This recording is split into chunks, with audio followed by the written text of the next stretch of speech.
And hello, DCU fans, and welcome back to another episode of the Zone TV Movie Entertainment with me, your host Jonathan, once again bringing you my thoughts and review for tonight's premiere episode of Peacemaker Season 2, Episode 1. That's right, Peacemaker is officially joining the DC Universe, the brand new DC Universe that was launched with Creature Commandos and, of course, Superman. They're 2 for 2 right now. When you got Peacemaker, it's officially here, which means the DC Universe is officially on going. We got Supergirl next year. So DC, so far, off to a good start. So, spoiler alert, if you have not seen this episode yet, because I'm going to spoil the heck out of this, because we need to talk about it ASAP. And like I said before, if you have not seen it yet, come back, watch it later, we'll discuss it. Okay, so the last time we saw Peacemaker, he was in the DCE universe. But now that James Gunn has decided to reboot the DC universe, take some pieces from the DCE universe, put it into the new DC universe, and retcon certain things here and there. And now we got a whole new universe for DC, with Peacemaker being a part of it. So, we know Peacemaker, he played by John Cena, he's back. You know, they saved the world from the butterfly aliens. And at the end of that episode, the last episode, we saw the DCEU Justice League silhouettes, obviously. And we get to see that scene again in this one.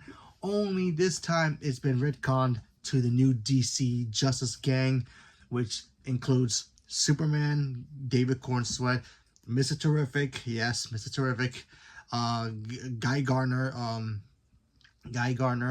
and of course Hawkgirl, and of course introducing Millie Arcart as Supergirl, silhouette of Supergirl, which is like, okay, our second time seeing Supergirl. We've seen her, you know, full-length Supergirl in the Superman movie, but now we get to see a cool little silhouette. Maybe she was busy filming Supergirl, so she couldn't have been there. But either way, the new Justice League is there. We got it. So in this episode, we get to see Peacemaker, or Chris, as he's known, outside of his costume. And he's kind of bummed out, you know? He feels like something's missing in his life. You know, apparently he had he hooked up with Hardcore, but the two of them are not really talking to each other anymore. The team has been dismantled because of the whole, you know, Annabelle. She pretty much spilled the beans about her mother and Argus and what she's been doing, and Katniss and all that stuff. So, you know, Task Force X secrets are now out there. So there's that. You have Rick Flag Sr. leading the CIA. You know, kind of what he was doing when he was, you know, investigating Lex Luthor. And yeah, and we also get to see Vigilante in this episode. We also get to see Chris's like time multiverse closet that he has. So he goes into it, and he ends up in another world where Peacemaker is a hero, his brother's alive, and his father is no longer a racist Nazi, and he's a good guy. So, yeah. And, of course, our Chris feeling, you know, bummed out, depressed, lonely, you know, can't hook up with Hardcore anymore. By the way, Hardcore is played by James Gunn's actual wife, so I call her Mrs. DC. So, that's cool. So she was great in this episode as well. She's also kind of bummed out that she's kind of like an assassin that doesn't have any job to do. She doesn't really have a job, but she just like kind of like misses the action, misses doing things. Kind of like if when Marvel, you know, kind of spilled the beans about the Black Widow program and you know, Hydra and all that stuff, and pretty much Black Widow was out on the run.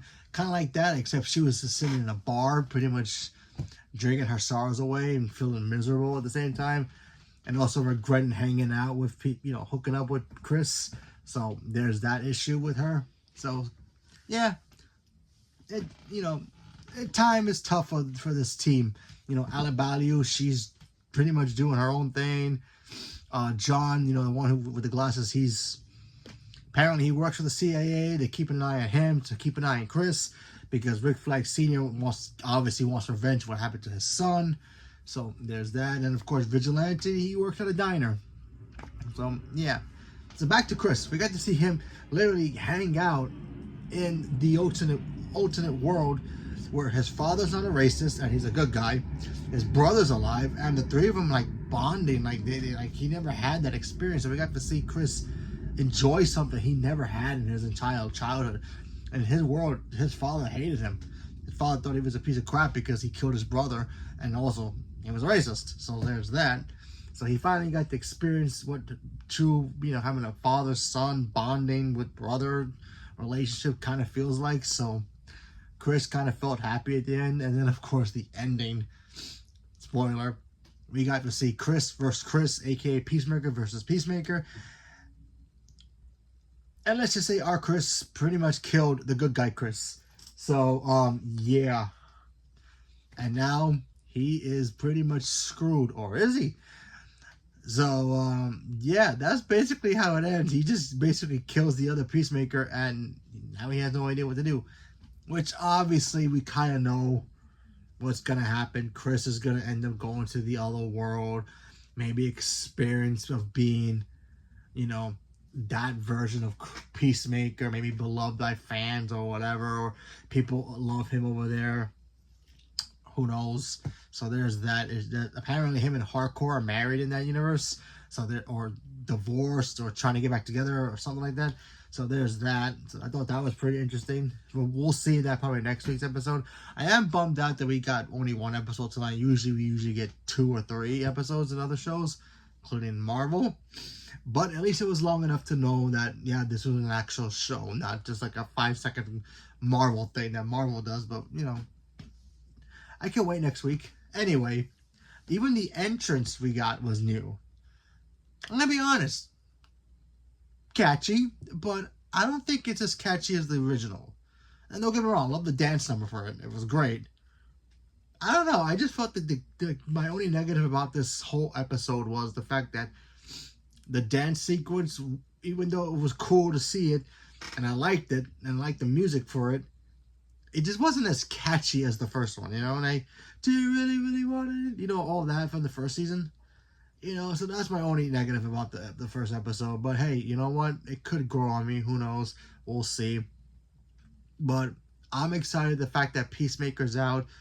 I am glad that DC's moving forward with television now and having to connect to the actual DC movies and other stuff. So maybe we'll see other characters, like maybe we'll see the live action Frankenstein from Creature Commandos. They did, James Gunn did say the characters from animated will appear in live action eventually.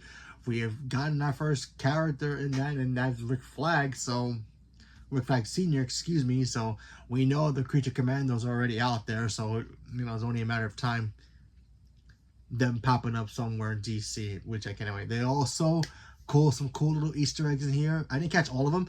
I'm gonna go back and watch them, but I did catch one big one, which I thought was really cool. Our first actual confirmation of Arkham Asylum. So Arkham is there. So we already seen Batman silhouette, and now we got Arkham. Gotham has started to build its little pieces. I mean, we've seen Gotham in animated form, but still, the little pieces are starting to come together for Batman to be there soon. And I cannot wait. But you know what? I'm excited to see what Peacemaker's going to give us this season. Who knows? Maybe it'll be better than the first season. Maybe it'll drop off and not be as good. But still, I'm excited to see where Peacemaker's journey is going to take him this time around. And see what kind of character he becomes, after he learns his lessons in this one. So we have to wait and see. And I like the fight between him and himself. I thought that was funny. There was some funny moments in here as well. So, and Hardcore is Hardcore, so she's great. And I just can't wait to see the band get back together. And Eagly is Eagly, so, there's that. So, leave me a comment below. Let me know what you guys thought about Peacemaker Season 2, Episode 1, or Season 1.5. Depends on how you want to look at it. It's really Season 2. But it is also a brand new start for the new DC Universe. So, leave me a comment below. Let me know. Stay tuned for more. Thank you very much. And have a good night.